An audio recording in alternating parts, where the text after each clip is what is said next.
I'm sure you've heard by now a bit about what's going on in Palestine. I want to show a few statements by revolutionary organizations here in the United States, a bit of the perspective from around the world, and I guess we'll start from the perspective here in the imperialist core of the United States. From the U.S. Department of State. For immediate release, statement by Secretary Anthony Blinken. All right, from October 7th, 2023. Israel under attack.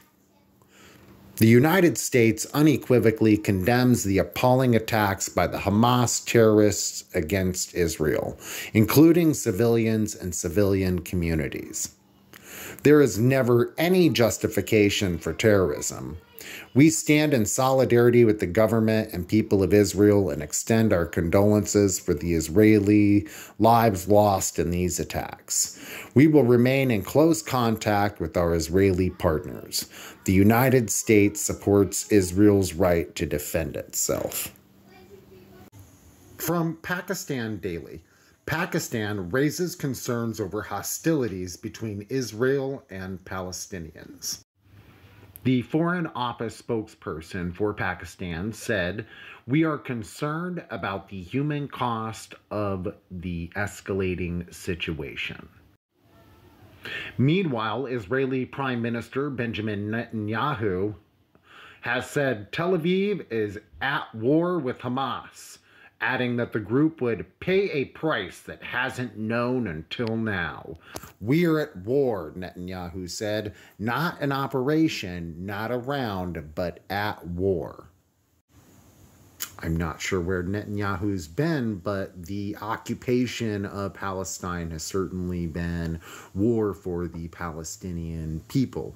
You can see here the number of injuries and that have resulted from that.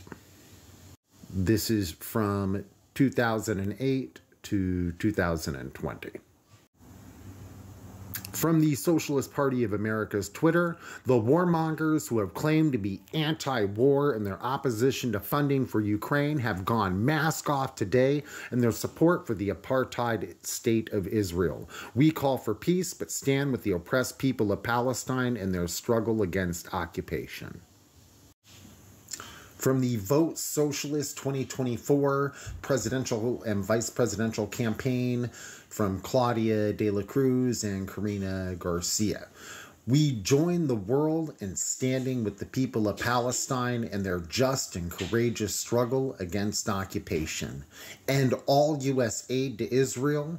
Without U.S. support, this racist apartheid regime could not stand. Free Palestine." The Freedom Road Socialist Organization tweets out, "Freedom Road Socialist Organization supports the liberation of occupied Palestine from Zionist occupation and colonization. From the river to the sea, we uphold their struggle to realize the right of return and the right of self-determination to which all nations are entitled by any means necessary."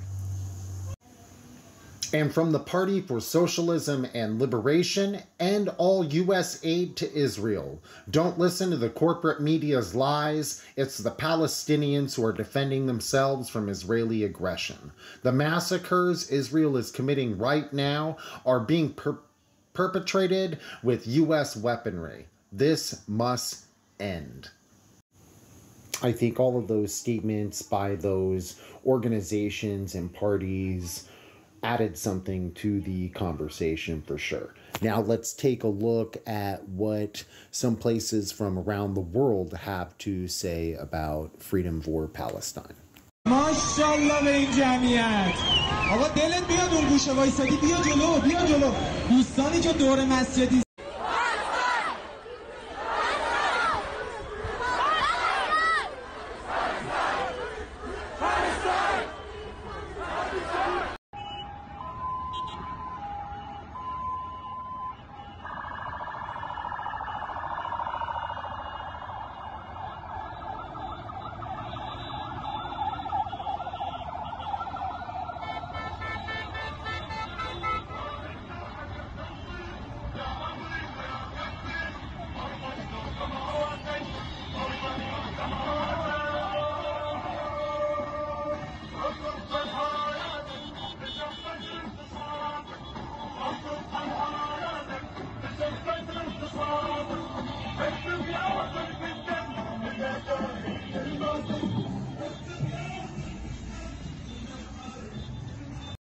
الضخخ في صنعاء. أيضا أعود من جديد إلى الزميل أحمد غانم مراسل الميادين موجود معنا مباشرة، أو عفوا أكرم دلول الذي ينضم إلينا الآن مباشرة من قطاع غزة ليطلعنا على بها اليمنيون الآن في هذه الساعة تضامنا مع فلسطين، تضامنا مع طوفان الأقصى. هذه المشاهد والحشود مباشرة من اليمن الذي يحاصر بكل أنواع الحصار، الشعب اليمني إلى جانب فلسطين في كل لحظة وفي كل دقيقة. ومع هذه الصور مشاهدينا وانطلاق هذه المسيرة الضخمة دعما لعملية طوفان الأقصى في العاصمة صنعاء. أيضا أعود من جديد إلى الزميل أحمد غانم مراسل الميادين موجود معنا مباشرة، أو عفوا أكرم دلول الذي ينضم إلينا الآن مباشرة من قطاع غزة ليطلعنا على آخر التطورات.